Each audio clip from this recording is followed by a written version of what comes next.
예루살렘에 드디어 입성하시고 제일 처음에 예루살렘 성전에 들어가셔서 성전을 청결케 하시는 그 모습을 가감없이 보여줍니다. 그래서 이 마태복음 21장 전체를 보면은 예수님의 분노가 가득해요. 예수님의 얼굴에 지금 화가 잔뜩 나 있습니다. 도대체 그 자비로우신 예수님이 왜 이렇게 분노하시는 것입니까? 예수님이 분노하시는 이유가 무엇이는지 이거를 잘 살펴보고 우리를 돌아보는 시간이 되어야 하겠습니다. 오늘 말씀 1절을 보겠습니다. 그들이 예루살렘에 가까이 가서 감람산 벳바게에 이르렀을 때 예수께서 두 제자를 보내시며 이르시되 너희는 맞은편 마을로 가라. 그리하면 곧 매인 나귀와 나귀 새끼가 함께 있는 것을 보리니 풀어 내게로 끌고 오라 그랬어요. 여기 감람산 벳바게, 이 벳바게라는 건 벳하고 바게의 합성어입니다. 이 벳이라는 말은 집이라는 말이고 바게라는 것은 무화과 나무를 말해요. 그래서 무화과 나무가 많은 동네, 무화과 나무의 집, 이런 뜻이에요. 그러니까 거기는 예루살렘에서 불과 몇 킬로 떨어지지 않은 곳이었습니다. 그러니까 예루살렘 성에서 보면 뻔히 보일 정도로 가까운 곳이었어요. 그러니까 예수님의 일행이 드디어 예루살렘 성의 코앞에까지 이제 도달하게 된 것입니다. 그때 예수님께서 제자들에게 너 가가지고 그 어린 나귀를 끌고 오라 이렇게 명령하셨어요. 3절에 만일 누가 무슨 말을 하거든 주가 쓰시겠다 하라. 그리하면 즉시 보내리라 하시니 그랬어요. 그래서 이 구절을 어떤 분들은 예수님께서 사전에 아무 약속도 안 하셨는데 제자들이 가서 그냥 무조건 끌고 오라. 그러다가 주인이 이거 왜 끌고 가냐? 그러면 주가 쓰시겠다 하라. 그러면 그 사람이 껌뻑 죽고 그냥 보내줄 거다. 이런 식으로 해석을 해버려요. 이런 해석은 굉장히 문제가 많습니다. 그렇게 생각하면 안 돼요. 여러분, 우리 예수님 그러면 제자들에게 지금 도둑질 시킨 겁니까 지금? 그럴 리가 없잖아요. 예수님은 절대로 함부로 누구의 것을 허락 없이 가져오라고 시키시는 분이 아닙니다. 제 멋대로 끌고 가다가 들키면은 아이고 주가 쓰시겠다 하라 이런 식으로 명령하지 않으신단 말이에요. 그래서 이거는 미리 예수님이 사전에 그 주인에게 이미 약속을 했거나 통보를 했거나 다 이미 사전에 다 교감이 되어 있는 상태에서 제자를 보냈다 이렇게 보고 해석해야 옳은 해석인 것입니다. 4절에 이는 선지자를 통하여 하신 말씀을 이루려 하심이라. 일러스되 시온 딸에게 이르기를 내 왕이 내게 임하나니 그는 겸손하여 나귀 곧 멍에 매는 짐승의 새끼를 탓도다 하라 하였느니라 그랬어요. 이 예수님이 인용하신 구절은 스가랴서에 기록되어 있는 얘기입니다. 그러니까 지금 예수님께서 스가랴서를 인용하면서 어린 나귀 새끼를 타고 예루살렘 성에 입성하는 그 스가랴 예언을 지금 이루려고 어린 나귀를 끌고 오라고 시켰던 거예요. 그래서 제자들이 가가지고 예수님의 명하신 대로 이제 어린 나귀를 끌고 오니까 예수님께서 그 어린 나귀를 타고 예루살렘 성에 입성하셨던 것입니다. 8절 말씀 보면은 무리의 대다수는 그들의 겉옷을 길에 펴고 다른 이들은 나뭇가지를 베어 길에 펴고 앞에서 가고 뒤에서 따르는 무리가 소리 높여 이르되 호산나 다윗의 자손이여 찬송하리로다 주의 이름으로 오시는 이에 가장 높은 곳에서 호산나 하더라 그래서요. 그러니까 사람들이 어린 나귀를 타고 입성하시는 그 초라한 예수님을 맞이하면서요 아주 열렬하게 환영했다는 거지요. 호산나 산나 산나 호산나 다윗의 이름으로 오시는 이시여 그러면서 아주 그냥 굉장히 열렬하게 환영을 했어요. 근데 지금 예수님은 어린 나귀를 타고 아주 초라하게 쓰러질 듯 비틀거리면서 그렇게 예루살렘 성에 들어가신 것입니다. 지금 환영하는 군중들하고 예루살렘 성에 입성하시는 예수님의 모습이 전혀 맞지가 않죠? 뭔가가 좀 이상하고 낯설어요. 예수님이 왜 이렇게 이상한 행동을 하시겠어요? 그것은 누구를 힘으로 짓밟거나 군림할 생각이 전혀 없다는 메시지를 전하기 위함이었던 것입니다. 여러분 생각해 보세요. 나귀를 타고, 그것도 어린 나귀, 태어나가지고 단 한 번도 사람을 태워본 적이 없는 그 나귀 새끼를 타고 비틀비틀 이렇게 입성하는데 어떻게 그런 모습으로 거들먹거릴 수 있겠습니까? 어떻게 그런 모습으로 군림하거나 우격다짐으로 다스릴 수 있겠느냐 그 말이에요. 만약에 예수님께서 좀 내가 만왕의 왕이다, 권세를 부리고 세도를 부리고 막 군림하거나 우격다짐으로 통치할 마음이 있었으면 세상의 군왕들처럼 어린 나귀 새끼를 탈 것이 아니라 말을 타고 범우도 당당하게 카페트가 쫙 깔린 그 길을 걸어서 들어오셨을 것입니다. 근데 예수는 그렇게 하지 않았잖아요. 어린 나귀를 타고 그저 비틀비틀거리며 초라하게 입성하신 거예요. 이것은 다른 세상 왕들처럼 그저 권력 잡았다고 군림하거나 우격다짐으로 다스리지 않겠다는 사인이었던 것입니다. 그런 세상 왕들과는 전혀 차원이 다른 왕이라는 것을 온몸으로 지금 보여주신 것이에요. 그래서 지금 예수님은 온몸으로 나는 너희들이 기다하고 있는 그런 다윗과 같은 그 세상적인 그런 군왕이 아니다. 나는 십자가의 죽음을 통해서 온 인류를 구원하려고 온 평화의 왕이다. 이 메시지를 온몸으로 외치고 계셨던 거예요. 12절을 보겠습니다. 예수께서 성전에 들어가사 성전 안에서 매매하는 모든 사람들을 내쫓으시며 돈 바꾸는 사람들의 상과 비둘기 파는 사람들의 의자를 둘러 엎어버렸어요. 그냥 예수님께서 이렇게 초라하게 예루살렘 성에 입성하신 다음에 제일 먼저 예루살렘 성전에 들어가 보니까요, 가관이었어요. 가관. 아주 그 성전의 난장판이었습니다. 성전 안에서 매매하는 장사꾼들이 장사진을 치고 있었어요. 거기 돈 바꾸는 사람들과 돈 바꾸는 사람들의 상과 비둘기 파는 사람들의 의자를 거기 줄쳐 보십시오. 그러니까 돈 바꾸는 사람들과 비둘기 파는 사람들, 이런 장사치들이 성전 안에 진을 치고 있었다고 말이에요. 왜 그렇겠습니까? 당시 비둘기는요, 그저 하루하루 날품 팔아서 먹고 사는 정도의 가난한 사람들이 제사 드릴 때 바쳤던, 제사 드릴 때 사용하던 재물이었습니다. 좀 돈깨나 있는 사람은요, 이 부자들은 황소를 갖다 바친 거예요. 황소. 그리고 중산층 사람들은 양을 갖다 바쳤습니다.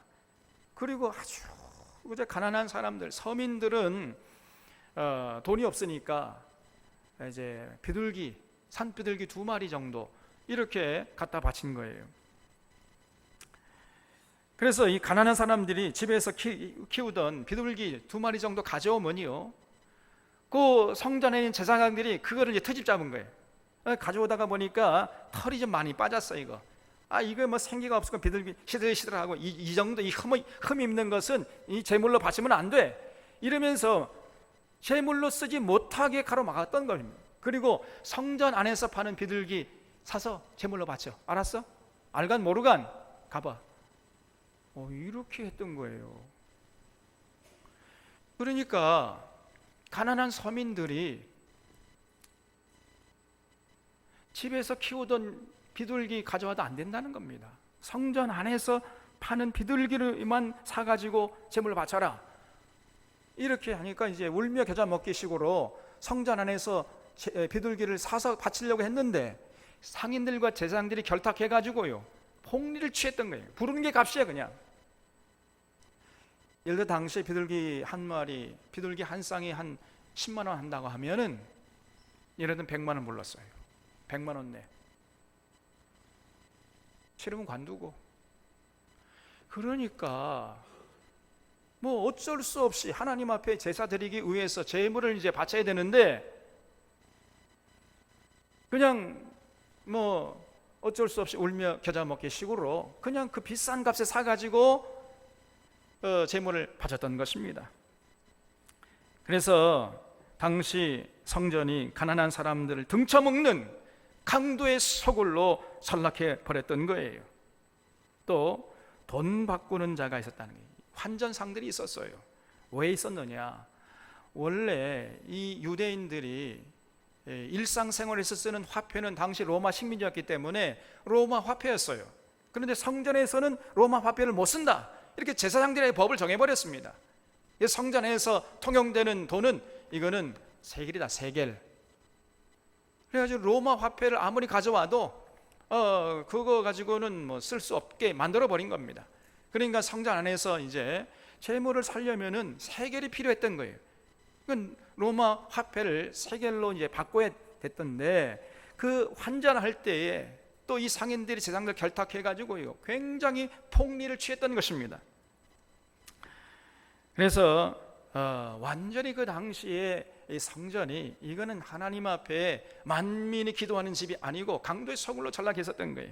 이런 모습을 보시고 예수님이 분노하셔가지고 채찍을 휘둘러가지고 상인들을 다 성전 밖으로 쫓아내버리고 상을 둘러 엎어버리고 비둘기를 다 날려 보내버렸던 거예요. 그러면서 13절에 그들에게 이르시되 기록된 바 내 집은 기도하는 집이라 일컬음을 받으리라 하였거늘 너희는 강도의 소굴을 만드는도다 하시니라 그랬어요. 저희들이 만민이 기도하는 집을 그냥 강도의 소굴로 만들어 버렸던 것입니다. 당시 제사장들과 상인들이 결탁해가지고 거룩한 성전을 강도의 소굴로 만들어 버렸어요. 성전을 청결케 하고 유지해야 할 제사장들이 도리어 성전을 더럽게 하는 주범이 되었던 것입니다. 그러므로 거기서는 하나님의 음성을 들을 수가 없었습니다. 절대적으로 아무리 하나님께 나와서 예배 드리려고 해도 하나님이 인격적으로 만날 수가 없었습니다. 아무리 열심히 참석해도 거기는 하나님이 어떤 분이신지, 하나님께서 무엇을 해주셨고 무엇을 요구하시고 어떤 때 기뻐하시고 어떤 때 분노하시는지 전혀 알 수가 없었습니다. 그런데 오직 당시의 성전은 제사 드리러 온 사람들의 호주머니를 노리는 강도의 소굴로 전락해버렸기 때문이었어요. 이런 모습을 보시고 우리 예수님이 분노하셨던 것입니다. 여러분, 오늘 이런 차원에서 한국교회를 돌아보면요, 어느새 한국교회가 만민이 기도하는 집이 아니라 강도의 소굴로 전락되어 버렸습니다. 특히 교회를 타락시키는 많은 잘못된 것들이 지금 들어와 있는데, 그 중에서도 지금 오늘 이런 차원에서 예수님의 말씀의 차원에서 우리가 돌아볼 수 있는 것은 이건 1000번째 헌금이에요. 지금 대부분의 교회에서 소위 1000번째 헌금을 드리고 있습니다. 열왕기상 3장에서 솔로몬이 왕이 된 후에 1000번제를 드려서 하나님께 응답받았다 그러면서 여러분 1000번 헌금을 바치면 하나님께서 여러분의 소원과 여러분의 기도를 들어주십니다. 아멘 할렐루야. 또 이게 아멘 하는 사람이 있을까 겁나네. 또 이렇게 가르쳐요. 그러면서 1000번 헌금을 하라고 자꾸 강요합니다. 이거는 전혀 성경적인 가르침이 아닙니다. 여러분, 원래 1000번제라는 것은 1000번 제사 드렸다는 말이 아니고 1000마리의 제물을 몇 번에? 한 번에 드렸다는 얘기. 1000번 할 때 번자가 한 번, 두 번 할 때 번자가 아니고 태울 번자. 1000마리의 제물을 한 번에 잡아서 제물로 바쳤다, 이런 얘기입니다. 여러분, 그리고 1000번제를 드렸기 때문에 하나님이 솔로몬의 기도에 응답하신 것도 아니고 백성들을 잘 다스릴 지혜를 구하는 솔로몬의 기도가 하나님의 마음을 감동시켰기 때문에 하나님께서 솔로몬의 기도에 응답하신 거예요. 그러므로 1000번 헌금하면 하나님이 여러분의 소원을 들어주시고 기도에 응답하신다, 이런 얘기는 전혀 성경의 근거를 찾아볼 수 없는 비성경적이고 반성경적인 것입니다. 그래서 1000번째 헌금이 만민이 기도하는 집을 지금 강도의 소굴로 만들고 있는 거예요. 여러분, 성경에서 계시하시는 하나님은 헌금한다고 응답하시고 복 주시는 하나님이 절대적으로 아님을 잊지 마시기를 바랍니다. 여러분, 그럼 하나님이 언제 복 주시는 거예요? 언제, 어떤 때 하나님이 기뻐하시고 복 주시는 겁니까? 우리가 삶의 현장에 나가서 하나님의 규례와 법도와 명령을 따라 살아갈 때 그 삶의 현장에서 하나님께서 기뻐하시고 우리에게 복 주시는 하나님이신 줄로 믿으시기 바랍니다. 여러분, 하나님의 규례, 법도와 명령의 핵심이 뭐예요? 하나님 사랑하고 이웃을 사랑하라. 너 혼자만 잘 먹고 잘 살고 하지 말고 내 이웃도 어렵고 힘든 사람 돌아보면서 같이 평화롭게 더불어 사는 세상을 만드는데 헌신하는 모습을 보시면서 우리 하나님이 기뻐하시고 그런 자의 하나님이 되신다는 것을 잊지 마시기를 바랍니다. 여러분, 이것이 성경에서 계시는 하나님의 모습이에요. 그런 하나님을 1000번이나 헌금을 받아 먹고서야 응답하시는 하나님으로 오해하도록 지금 가르치고 있잖아요. 얼마나 잘못된 것입니까? 그래서 1000번째 헌금은 절대적으로 해서는 안 됩니다. 비성경적이고 반성경적이고 교회를 타락케 하는 주범인 것입니다. 시급하게 이것을 회개하고 돌이켜야 됩니다. 그렇지 않으면 점점 더 교회는 강도의 서글로 전락해 갈 것입니다. 특별히 교회가 자꾸 물줄화되고 대형화되는 것을 경계해야 돼요. 교회가 대형화된다는 것은 교회의 본질을 잃어버릴 위험성에 노출된다는 것을 우리 사랑하는 샤론의 교우들은 언제나 잊지 마시기를 바랍니다. 근데 많은 교회가 자꾸 대형화를 추구합니다. 수단 방법 가리지 않고 대형화를 추구해요. 그래서 그 방법이 뭐냐? 자꾸 교회는 그 세금을 안 내잖아요. 그걸 뭐라고 그러죠? 교회는 종교단체이기 때문에 비영리단체다 해가지고 세금을 면제받아요. 이걸 이용해가지고 교회가 땅을 자꾸 사고 팔고 시세 차익을 노려가지고 이렇게 해가지고 그냥 손쉽게 돈을 벌어가지고 그 돈으로 교회당을 크게 짓자는 거예요. 그냥 그래서 자꾸 대형화를 추구하는 것입니다. 이렇게 교회가 대형화가 되면은요 어떻게 됩니까? 교회의 사역에 이제 이권이 개입하게 되는 거예요. 그러면 반드시 교회는 변질되고 타락하게 되는 것입니다. 여러분, 만약에 교회가 뭐 300~400명 모일 때 이거는 뭐 별로 문제가 안 돼요. 별로 이권이 생길 여지가 없잖아요. 300~400명. 그런데 이게 3000명, 4000명이 되면 또 이제 얘기가 달라집니다. 나가서 10,000명이 넘어와요. 10,000명, 20,000명, 50,000명. 그럼 어떻게 됩니까 이제? 교회에서 이거 좀 성경책이 이제 이거 바뀌었으니까 우리 성경책 새로 구입합시다. 만약에 10,000명이 성경책을 바꾸려고 해봐요. 그럼 돈이 얼마입니까? 네? 계산이 잘 안 서요? 이 성경책이 요거 한 5,000원이라고 칩시다. 5,000원. 그럼 10,000명이 5,000원씩 사면 얼마예요? 5천만 원이죠. 5천만 원. 이게 작은 돈입니까? 그럼 거기에 이제 이권이 생겨가는, 이권이 상인들이 딱 달라붙는 거예요. 또 이제 이 정치 목사, 정치 장로들이 딱 들러붙어 가지고 이권을 노리는 겁니다. 이거는 성경 찬송가는 뭐 5,000원이라 칩시다. 요즘에 이 성경책 이제 한글 개혁판, 개정 한글판으로 딱 바뀌어 버리면 이 성경책이 얼마나 가죠? 3만 원, 5만 원. 좀 비싼 거 막 7만 원 가고 그래요. 그 5만 원으로 칩시다. 10,000명이 5만 원을 이제 성경을 다 바꾼다고 해봐요. 그러면 그 돈이 얼마입니까? 억소리가 납니다. 이제부터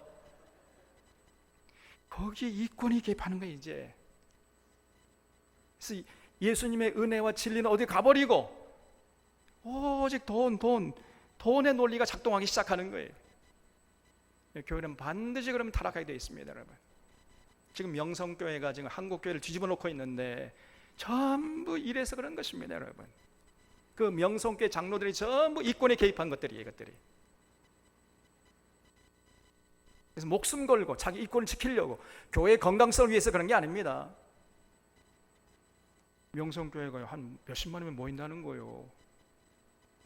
근데 사실은 그것도 거짓말입니다. 뭐 몇몇은 모이겠죠. 거기 이권이 개입되어 있는 겁니다.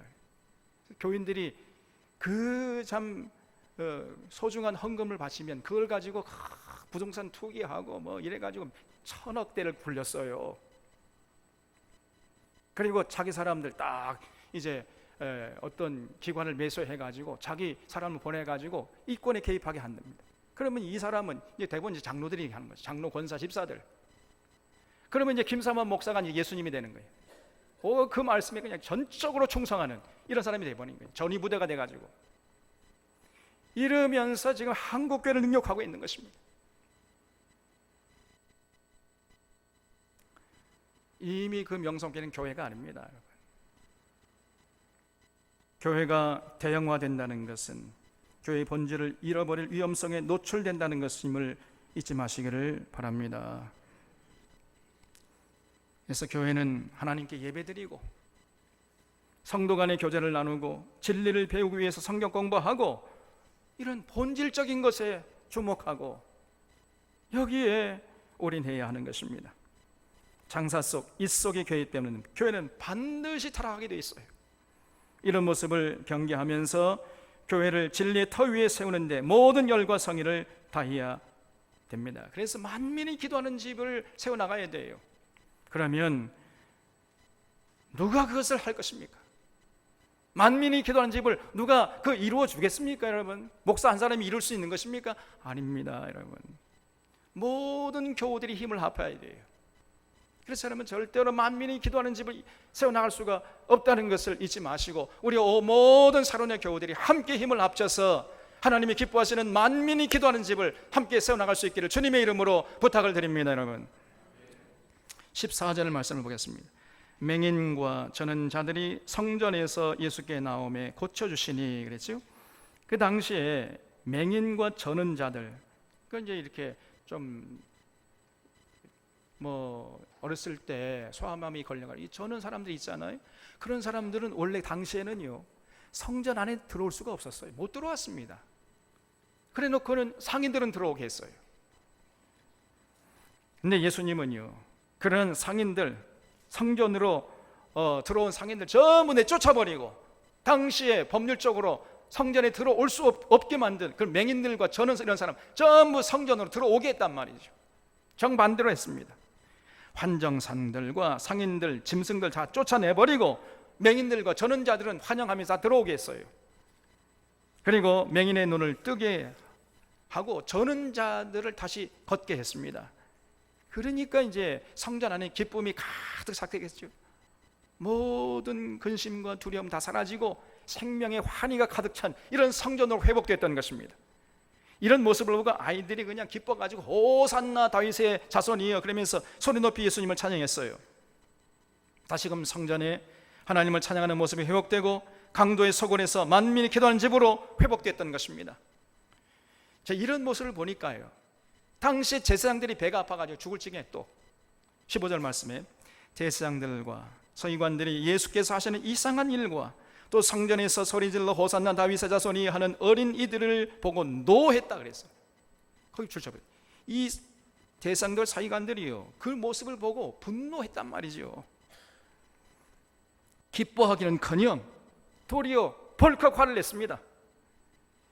어린 나귀 타고 온 나세렛 촌놈이 엄연히 종교법으로 허용된 사람들을 쫓아내고 성전에 들어올 수 없었던 사람들을 들여오게 하니까 막 분노했습니다. 저 죽일 놈, 쳐 죽일 놈 저놈. 그러니까 저들은요 기뻐해야 할 상황에서 오히려 분노했어요. 그리고 분노해야 할 상황에서는 기뻐했다는 것입니다. 지금 예수님의 행동과 정반대로 행동을 해요. 당시의 제사장들이 이 정도로 타락했으니 어떻게 교회가 건강할 수 있었겠습니까? 17절을 보겠습니다. 그들을 떠나 성 밖으로 베다니에 가서 거기서 유하시니라 그랬죠. 베다니는 이 벳과 아니의 합성어예요. 벳 아니, 이게 베다니가 된 겁니다. 벳이라는 말 아까 말씀드린 집이란 말이고 아니는 슬픔이란 말, grief, 슬픔의 집이란 뜻이에요. 베다니가. 왜 슬픔의 집이겠어요? 베다니는 한센시 병에 걸린 사람들이 옹기종기 모여 사는 동네였기 때문입니다. 지금도 그렇지만은 당시에도 한센시 병에 걸리면은 가족들에게 버림받고 사회에서 추방되고 격리되었어요. 이렇게 버림받은 동네가 바로 베다니였는데 예수님께서 이제 예루살렘 성을 떠나가지고 그 베다니에 가서 거기서 유하셨다는 겁니다. 예수님은 화려했지만은 타락한 예루살렘 성에 머물려고 하질 않고 성을 나와가지고 어렵게 힘들게 살아가는 가난한 이웃에게로 가서 그들과 함께 거하신 거예요. 이런 예수님의 모습은 교회가 있어야 할 곳이 어디인지를 분명하게 말씀해주고 있는 것입니다. 교회는 하나님의 진리를 선포하고 소외되고 힘없고 가난하고 병든 사람의 편에 서서 그들을 섬기는 모습을 결코 잊어서는 안 된다는 것을 지금 예수님께서 보여주고 계세요. 18절 보겠습니다. 이른 아침에 성으로 들어오실 때에 시장하신지라 그랬죠. 이렇게 이제 베다니에서 하룻밤을 보내신 다음에 그 다음날 아침에 이제 성 안으로 다시 들어오셨는데 아침 일찍 베다니를 떠나서 이제 예루살렘 성으로 들어오셨는데 아마 그 지난 밤에 예수님 일행이 마르다, 마리아, 나사로 그 집에서 이제 하룻밤을 보냈을 것으로 짐작이 됩니다. 왜냐하면은 언제나 예수님은 예루살렘 성에 오시면요 거기서 볼일 보신 다음에 예루살렘에서 모시지 않으셨어요. 항상 바로 그 앞동네 뻔히 보입니다. 이렇게 기드론 계곡만 딱 건너가면 그 베다니가 있어요. 그 베다니에 가셔서 항상 그 마르다 마리아 집에 가서 묵으셨거든요. 그래서 그날도 마리아 집에서 하룻밤을 주무시고 다음날 아침 식사도 하지 않은 상태에서 서둘러서 마리아 집을 나와가지고 예루살렘 성으로 나가셨다는 거예요. 그러니까 이제 마리아의 언니 되시는 마르다가 착한데 가만히 있을 리가 없잖아요. 아니 예수님 이른 아침에 조반도 안 잡수시고 어딜 그렇게 일찍 나가십니까? 조반이나 잡수시고 가셔야지요. 나 배 안 고파.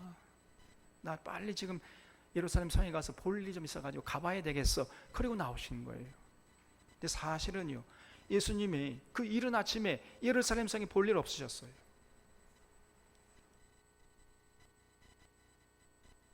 그럼 왜 그렇게 일찍 나오셨겠습니까? 한번 생각해 보세요. 지금 예수님 일행이 제자들만 따지면 몇 명입니까? 예? 예수님 제자가 몇 명이었죠? 12명 아니에요? 그 12명 그 장정들이 배가 고파가지고 아침에 먹어치우기 시작해봐요. 틀림없이 베드로는 이제 막 2배, 3배 폭풍 흡입을 했을 텐데 그러면 이 마르다 마리아의 그 가난한 집 거덜나지 않겠습니까? 그래서 예수님이 뻔히 그 경제적인 상황을 알고 계셨던 예수님이 별로 볼 일도 없으면서 아침 일찍 그 베다니 집에 그 마리아 집을 나온 거예요. 그리고 예루살렘 성으로 가시다가 보니까 시장하신 거죠. 이제 그 예수님의 뱃속에서 꼬르라는 소리가 들려왔던 것입니다. 이렇게 줄인 배를 안고 길을 가고 있었는데 마침 예수님 가시는 그 길목에 무화과 나무가 서 있었어요. 19절 말씀에 보면 길가에서 한 무화과 나무를 보시고 그리로 가서 잎사귀밖에 아무것도 찾지 못하시고 나무에게 이르시되 이제부터 영원토록 네가 열매를 맺지 못하리라 하시니 무화과 나무가 곧 마른지라 그랬죠. 예수님이 너무 배가 고픈 마음으로 이 무화과 나무에서 무화과 열매를 찾았는데 보이지 않는 거예요. 잎사귀가 무성하면 마땅히 열매가 있어야 되는데 아무리 찾아봐도 없었던 것입니다. 예수님이요 그 무화과 나무에 저주를 퍼버렸어요. 그냥 이제부터 영원토록 네가 열매를 맺지 못하리라. 그러니까 그 시로 나무가 그냥 말라버렸다는 거예요. 지금 예수님은 왜 이렇게 분노하셨습니까? 보트란트 러셀이라는 이 철학자가요 이런 예수님의 행동을 보고 아니 무화과 열매가 열릴 때도 아닌데 열매가 없다고 저렇게 분노하시는 저주를 퍼붓는 저런 사람이 무슨 메시아냐. 그래서 나 예수 안 믿어. 나는 왜 크리스찬이 아닌가 이런 책을 썼어요. 이 사람이. 근데 나는 왜 예수를 믿지 않는가 그러면서 그 이후로 바로 요 구절을 대고 있는 거예요. 아니 무화과 나무 열매가 없다고 저주해버리는 저런 회개망측한 저런 사람을 무슨 메시아로 인정할 수 있겠느냐, 이런 식으로 받아들인 거예요. 세계적인 유명한 철학자가 이 모양입니다.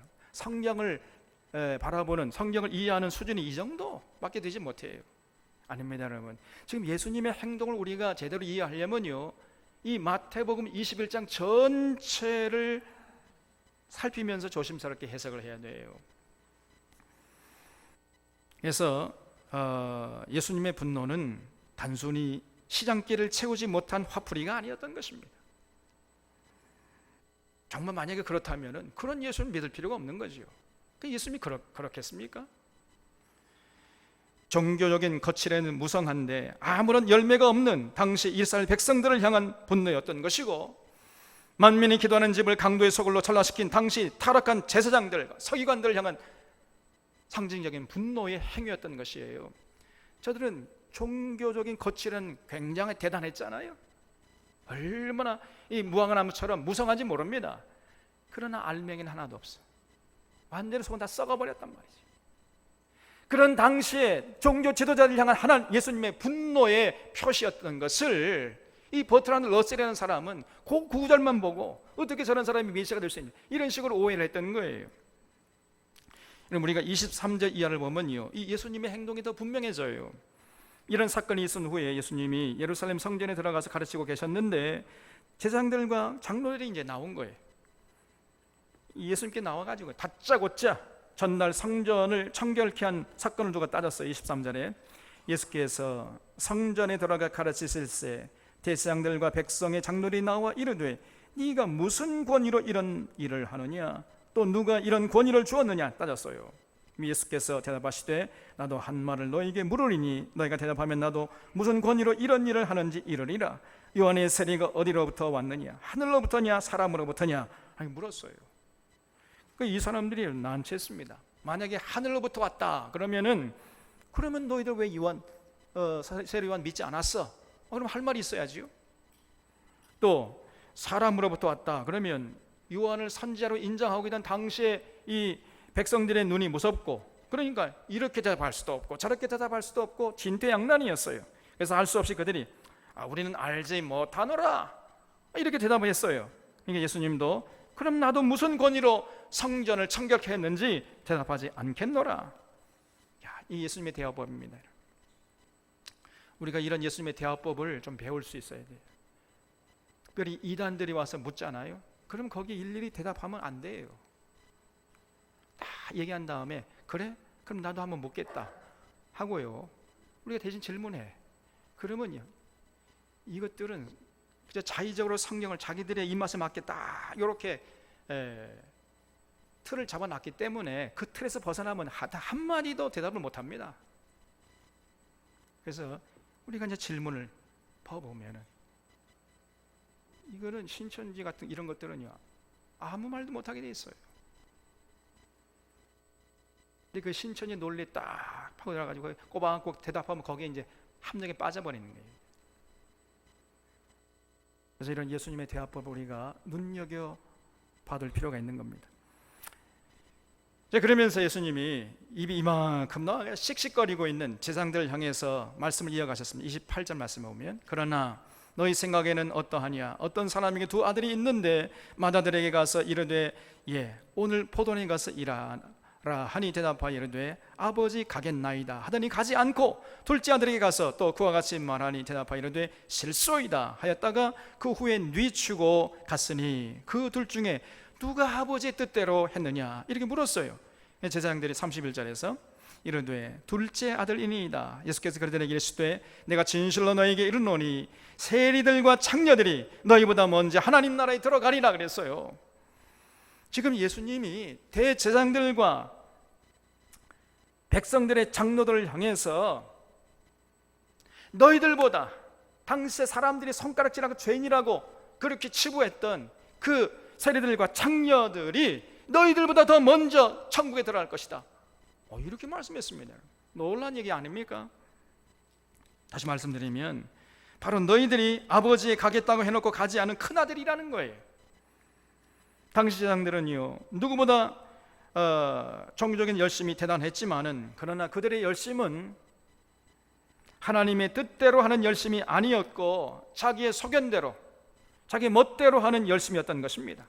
쉽게 말하면 진실로 신앙생활을 한 게 아니고 그저 취미 생활에 불과했던 거예요. 이 사람들 자기 멋대로 하고 싶은 대로 해버렸어요. 그러므로 겉은 번지르르 했지만은 속알미는 다 썩어 문드러져 버렸던 것입니다. 그래서 예수님께서 이 세리들과 창녀들이 너희들보다 더 먼저 천국에 들어갈 것이다, 이렇게 말씀하신 것이죠. 32절 말씀에 요한이 의의 도로 너희에게 왔거늘 너희는 그를 믿지 아니하였으되 세리와 창녀는 믿었으며 너희는 이것을 보고도 끝내 뉘우쳐 믿지 아니하였도다 그랬습니다. 당시 사람들이 손가락질을 하던 세리나 창녀들은 세리 요한 보고 잘 믿었잖아요. 그러나 당시 제사장들은요, 세리 요한 전혀 믿지 않았습니다. 그렇기 때문에 세리나 창녀들이 제사장들보다 먼저 천국에 들어가신다, 이렇게 예수님께서 말씀하셨던 거죠. 그래서 예수님의 평가는요, 우리 사람들의 평가와 많이 다른 것을 알 수 있어요. 그래서 천국에 가보면요, 우리가 상상하지 못했던 사람들이 와 있다는 것을 아마 발견하고 깜짝 놀랄 수 있을 겁니다. 저 사람은 반드시 천국 갈 사람이야. 그런 사람 천국 못 가요. 저런 것들이 무슨 천국 가냐? 그런 사람들이 천국에 왔을 수도 있다, 그 말이에요. 예수님의 평가와 사람의 평가는 많이 다릅니다.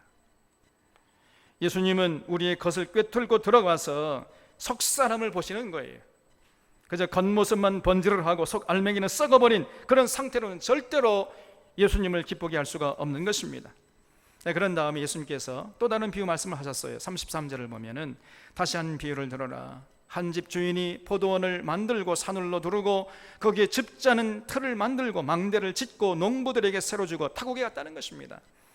세월이 흘러가지고 이제 열매 거둘 때가 되어서 소작료를 받아오라고 종들을 이제 주인이 농부들에게 보냈더니 그 농부들이요, 소작료를 내기는커녕 그 주인이 보낸 종들을 잡아가지고 하나는 심히 때리고 하나는 죽여버리고 하나는 돌로 쳐 죽여버렸습니다.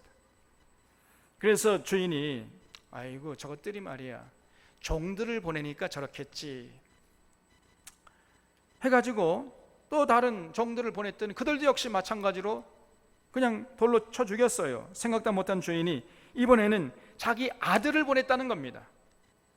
아무리 약한 놈이라도 아들만큼은 공경하고 존경하겠지, 이렇게 생각하고 보냈더니 웬걸 이 농부들이요, 아들을 보자마자 야 저놈은 포도원 주인의 그 후계자 상속자 아니냐, 저놈을 죽여버리면 포도원이 우리께 되지 않겠느냐 해가지고 그 아들마저 돌로 쳐 죽여버렸다는 겁니다. 그랬을 때 그 주인이 와서 농부들을 어떻게 하겠느냐 이렇게 예수님께서 물었어요. 41절에 그들이 말하되 그 악한 자들을 진멸하고 포도원은 제때에 열매를 바칠 만한 다른 농부들에게 새로 줄지니이다, 이렇게 제사장들이 대답을 했어요. 예수님의 함정에 걸려든 거죠. 이것들이 멍청해가지고 말이죠. 말은 잘해요. 말이라도 못하면 조금 이쁘지 좀. 말은 잘해. 그래서 예수님께서 너 말 잘했다 너. 그래서 바로 너희들이 그런 농부들이라는 겁니다. 지금 이 예수님의 비유 말씀은 2000년 동안의 이스라엘 백성들의 신앙생활을 요약한 것이에요. 이스라엘 백성들이 이제 시내산에까지 와가지고 하나님과 언약을 체결했잖아요. 예, 하나님의 규례와 법도와 명령을 따라 살겠습니다, 이렇게 철석같이 약속해 놓고 돌아서서는 안 지켰어요. 세상 욕심이 끌려가지고 하나님 맺은 언약을 팽개치고 우상 섬기는데 바빴습니다. 그때마다 하나님께서 선지자를 보내고 또 보내고 목이 쉬도록 했잖아요. 돌아오라 돌아와, 돌아와서 나와 맺은 언약을 지켜라. 그래야 너희들이 행복하고 사회가 평안하고 국력이 강해져가지고 어떤 이방 민족에게 강탈당하고 겁탈당하지 않을 수가 있다. 이것들아 돌아오라고 외쳤어요. 다시 말씀드려서 언약을 체결하는 것은 하나님 좋으라고 한 것이 아니고 이스라엘 백성들 좋으라고, 언약을 지켜야만 개인이 행복하고 사회가 평화롭고 국력이 강해서 어떤 이방 족속의 침략을 받지 않고 건강하게 행복하게 살 수 있었기 때문에 하나님께서 그토록 목이 매도록 선자를 보내가지고 돌아오라고 외쳤지만은 저들은 전혀 돌아갈 마음이 없었습니다. 오히려 그렇게 외치면요, 듣기 싫어가지고 귀를 막아버려요. 이를 갈아요. 그리고 돌아오라고 외치는 선지자들 돌로 쳐 죽여버렸습니다. 이것이 2000년 동안의 그 이스라엘 백성들의 삶의 모습이었던 것입니다. 전혀 저 사람들은 하나님의 마음을 헤아리려고 하지 않았습니다. 그럼에도 불구하고 하나님은 그 이스라엘 백성들 돌아오라고 쉬지 않고 선지자를 보내고 또 보냈잖아요. 엘리야를 보내고 엘리사 보내고 아모스 보내고 미가 보내고 이사야, 예레미야, 에스겔 쉬지 않고 선지자를 보냈는데 그때마다 이스라엘 백성들은 선지자들 핍박하고 능욕하고 잡아 죽이고 하나님께 돌아오지 않았습니다. 그래서 이제 마지막으로 하나님이 독생자 예수님을 보내신 거 아닙니까? 그러니까 잘됐다, 저 주인집 아들을 죽이고 이 포도를 차지하자 하는 농부들처럼 이번엔 독생자 예수 그리스도 맞아 십자가에 못 박으려고 달려들었다는 겁니다. 지금 예수님께서 이런 이스라엘 백성들의 그동안의 이 과거의 역사를 이렇게 비유로 말씀해 주신 거예요. 그러면서 이렇게 말씀했습니다. 42절에 예수께서 이르시되 너희가 성경에 건축자들이 버린 돌이 모퉁이의 머릿돌이 되었나니 이것은 주로 말미암아 될 것이요 우리 눈에 기이하도다 함을 읽어본 일이 없느냐 그랬어요. 지금 예수님이 너희들이 마치 건축자의 버린 돌처럼 나를 십자가에 못 박을 것이지만은 그 버린 돌이 모퉁이 돌이 되는 날이 임하게 될 것이다, 그런 얘기입니다. 예수님께서 십자가에 죽으시고 부활하셔서 이제 새로운 성전을 세울 것임을 분명히 하신 거예요. 강도의 서글로 전락한 성전을 무너뜨리고 다시금 만민이 기도하는 집을 회복할 것임을 말씀하신 것입니다.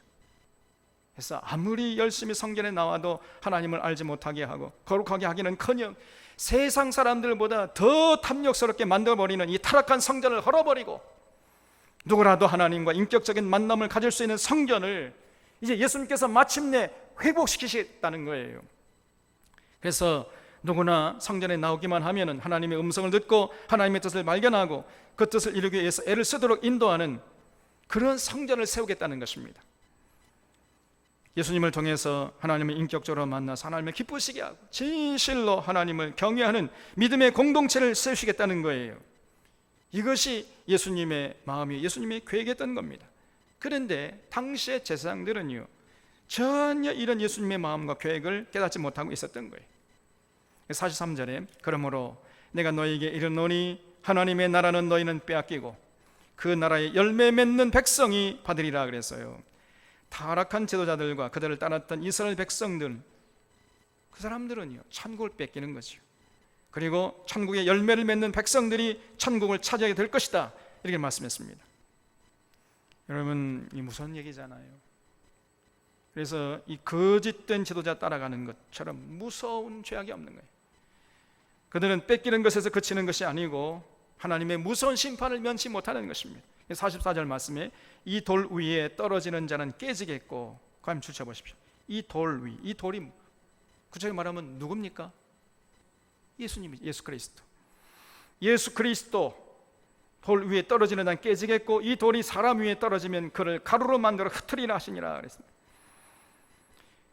여러분, 예수님이라는 돌 위에 떨어지면은 그 돌이 그들을 가루로 만들어 버리지 않겠는가? 다시 말해서 그들은 하나님의 무서운 심판을 면치 못한다는 것입니다. 지옥의 무서운 형벌을 면치 못할 것입니다. 이 거짓 지도자, 이 바알 선지자들 따라간 이런 자들을 하나님의 심판을 면치 못하게 되는 겁니다. 45절에 대제사장들과 바리새인들이 예수의 비유를 듣고 자기들을 가리켜 말씀하신 줄 알고 잡고자 하나 무리를 무서워하니 이는 그들이 예수를 선지자로 알미었더라 그랬어요. 얼마나 놀라운 말씀입니까? 당시 제사장들과 바리새인들은요 예수님의 말씀을 이해했습니다. 예수님 말씀을 딱 듣는 순간에 지금 저거는 우리를 향해서 하는 말씀이구나, 이걸 알았어요. 그러면 회개하고 돌아오면은 얼마나 좋았겠어요. 그것이 사는 길이었는데 이 사람들은 정반대로 했습니다. 오히려 예수님을 잡아 죽이려고 덤벼들었어요. 진리를 전해주면 전해줄수록 저들은 마음을 더 완악하게 하고 이를 갈고 예수님을 증오하면서 잡아 죽이려고 했던 것입니다. 오늘 우리는 이런 모습을 반면교사로 삼아야 돼요. 예수님 당시 이스라엘은 종교적인 행위는 무성한데 하나님께서 찾으시는 열매는 찾아볼래야 찾아볼 수가 없었습니다. 그리고 그런 모습을 지적하고 하나님이 기뻐하시는 열매를 맺으라고 전하는 예수님을 오히려 미워하고 증오하면서 십자가에 못 박아 죽여버렸어요. 그래서 저들의 삶의 목적은요, 하나님을 경외하는 데 있는 것이 아니고 그저 세상 탐욕을 이루는 데 있었던 것입니다. 그들의 신앙은 자신의 목적을 이루는 방편에 불과했어요. 여러분, 이런 식으로 신앙생활하는 이런 사람들, 이런 식으로 살아가는 사람들은요, 절대로 예수님께서 모퉁이 돌이 되시는 참 성전에 들어올 수가 없습니다. 그 사람의 삶은 산산조각 날 거예요. 다시 말씀, 예수님의 분노가 저들의 삶을 다 태워버리는 겁니다. 우리 사론의 교우들 가운데 절대로 이런 자들이 한 사람도 없기를 바랍니다. 오늘 말씀이 기록된 것은 그런 삶을 살아가는 자들에게 경각심을 주기 위함이에요. 예수님이 세우시는 성전에 들어갈 자가 누굽니까? 그 예수님이 통치하신 나라의 열매를 맺는 백성들입니다. 그래서 우리가 우리 자신을 돌아봐야 돼. 우리가 어떤 열매가 있습니까, 여러분? 사도 바울은 갈라디아서 5장에서 오직 성령의 열매는 사랑과 희락과 화평과 오래 참음과 자비 양성과 충성과 온유와 절제니 이 같은 것을 금지할 법이 없느니라 그랬어요. 여러분, 우리가 하나님 앞에서 맺어야 할 열매가 뭐냐? 사랑의 열매, 기쁨의 열매, 화평케 하는 열매, 인내의 열매, 자비의 열매, 양처럼 선한 열매, 충성의 열매, 온유한 열매, 절제 열매, 이런 열매들이 있어야 돼요. 이런 열매들이 있습니까? 그래서 사람들에게 하나님의 통치를 받는 것이 얼마나 아름답고 행복한 삶인지를 보여줄 수 있어야 돼요. 그래서 그들을 하나님께 돌아오게 하는 일을 감당해야 하는 것입니다. 그런 삶이 있어야 돼요. 그 비결이 뭐냐? 예수님의 가르침을 마음에 새기고 순종하고 실천하는 길 외에 다른 길이 없어요. 그래서 여기에 신앙의 열정을 불태워야 돼요. 여기에 신앙의 초점을 맞추고 살아야 되는 겁니다. 신앙생활은 그 이상도 그 이하도 아니에요. 만약에 우리가 그렇게 살아가면은 우리의 삶이 구별되고 거룩한 삶이 될 것입니다. 거룩하고 경건하게, 건강하고 행복하게 사는 삶이 될 거예요. 그래서 믿지 않은 사람들이 우리를 보고 부러워하는 이런 아름다운 삶을 살게 될 것입니다. 그러할 때만이 비로소 우리가 그런 믿지 않은 사람들에게 선한 영향력을 행사할 수 있게 되는 것이고 그들을 진실로 하나님께 인도할 수 있게 되어서 하나님께 기쁨을 돌려줄 수 있게 되는 것입니다. 그러므로 우리는 늘 물어야 돼요. 나는 과연 어떤 열매를 맺고 있는가? 나는 과연 이웃에게 선한 영향력을 행사하고 있는가? 나의 삶을 통해서 사람들이 하나님께 돌아오는가? 늘 물어야 됩니다. 여기에 관심 갖고 우리가 살아야 돼. 이런 자들이 진실로 예수 믿는 자들이고 이런 자들에게 천국이 주어진다는 것을 마음 깊이 새길 수 있기를 바랍니다. 기도하겠습니다. 참 고마우신